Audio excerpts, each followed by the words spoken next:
দেখেন সব মাযহাব আহলে সুন্নাত ওয়াল জামাতের অধীনে। আহলে সুন্নাত ওয়াল জামাতের এক একটি মাযহাব। কাদিয়ানী আহলে সুন্নাত 2 নম্বর, কেউ কেউ এটাকে ফিরকার ইখতিলাফ বানাতে চায়।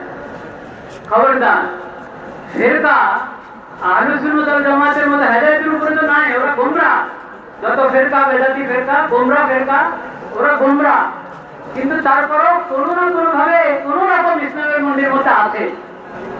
কিন্তু কাদিয়ানীরা ইসলামের গণ্ডি থেকে বাইরে। কাদিয়ানীরা কোনো ফেরকাও না, এরা 72 ফেরকার কোনো ফেরকা না, এরা পুরা ইসলামের পুরা গণ্ডি থেকে বাইরে। এটা মাযহাবের ইখতিলাফ না, ফেরকার ইখতিলাফ না, তাহলে কি? এটা হলো ইসলাম আর নন ইসলাম, উম্মতের মুসলিমান থেকে বাইরে ভিন্ন একটা মতবাদ হলো কাদিয়ানী মতবাদ। এটা স্পষ্ট থাকতে হবে সবার কাছে, প্রশাসনের সবার কাছে, সাংবাদিকদের সবার কাছে স্পষ্ট থাকতে হবে।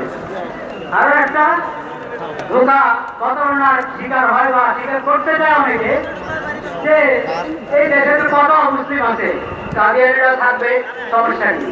কাদিয়ানীরা থাকবে ইসলামের পরিচয় নয়, মুসলিম পরিচয় নয়, থাকবে। এই কথাটা প্রশাসন বুঝে না, তা না, খুব ভালোভাবে বুঝে, সাংবাদিকরা বুঝে, কিন্তু তারা আমানতদারি রক্ষা করে না। নিজেরা মনে হয় দোকার মধ্যে থেকেও ভান দেখায়, বুঝে না, আসলে সবাই বুঝে। যদি না বুঝে তাদেরকে বোঝা দরকার, শিখা দরকার, ইসলাম ঈমান কাকে বলে, আকীদা কাকে বলে, এটা বুঝতে হবে তাকে। শেষ কথা যেটা বলতে চাই, আমাদের করণীয় আছে, আমাদের করণীয়, প্রশাসনের করণীয়, নিজেদের ঈমান এবং ইসলামের পরিচয় দেওয়া। এই বিষয়, কাদিয়ানী বিষয়, যে ঈমানী দায়িত্ব, সেই ঈমানী দায়িত্ব পালন করে নিজেদের ঈমান এবং ইসলামের পরিচয় দেওয়া প্রশাসনের দায়িত্ব। সাংবাদিকদের দায়িত্ব আমানতদারির সাথে, আমানতদারির সাথে এই বিষয়টাকে উপস্থাপন করা, কোনো ধরনের ধোঁকা প্রতারণার আশ্রয় না নেওয়া। সকল ব্যবসায়ীদের দায়িত্ব, তারা কাদিয়ানীদের সমস্ত পণ্য যাতে এমনি বিক্রি করা যায়, ওইভাবে জরুরি সমস্ত পণ্য উৎপাদন করা, বাজারজাত করা। কাদিয়ানীদের সমস্ত আইফেল এবং প্রাণ, অনেক বিভিন্ন নামে কাদিয়ানীদের অনেক পণ্য আছে, এগুলো সব বাজার করা, পরিত্যক্ত করা জরুরি, ফরজ। এটা ঈমানী দায়িত্ব, এটা ঈমানী দায়িত্ব। নামাজ পড়ি রাসূলুল্লাহ সাল্লাল্লাহু আলাইহি ওয়াসাল্লাম সুন্নাত পড়াবে, ওখানে গিয়ে দেখা যায় আইফেলের বদনা, আইফেলের লোটা। এটা কেমন কথা? এটা কি ঈমানী গায়রত চায়? এটা ঈমানী গায়রতের দাবি?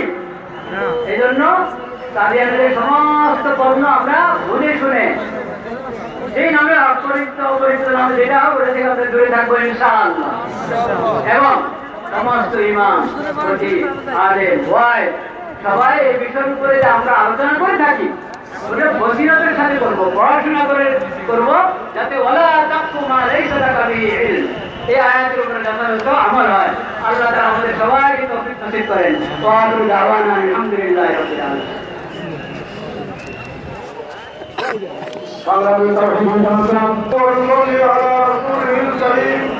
أما بعد نحن الذين بايعوا محمدا على الجهاد ما بقينا أبدا اللهم لا عيد إلا عيد الآخرة واغفر لهذه المحاضرة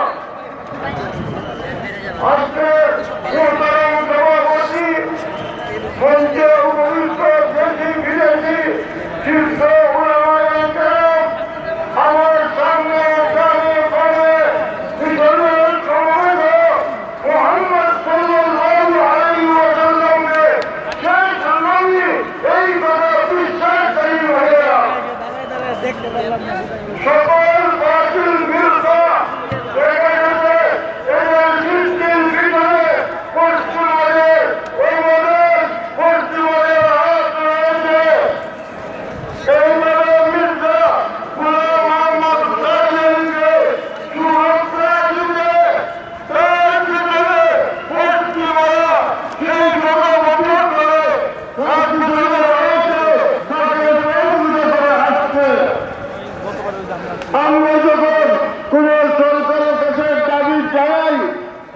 বলে আমরা চাপে আছি।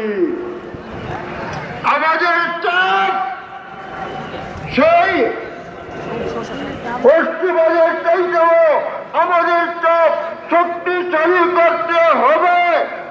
বাংলাদেশে এমন কোন গ্রাম মহল্লা নেই যেখান থেকে আজকে কোন লোক আসে নাই। সারা দেশের গ্রাম মহল্লার প্রতিনিধিত্বকারী ওলামায়ে কেরাম মুসলমানরা এখানে এসেছেন।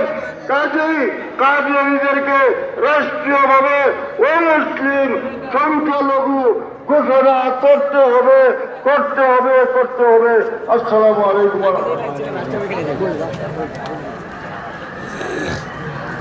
সংগ্রামী উপস্থিতি, সম্মেলন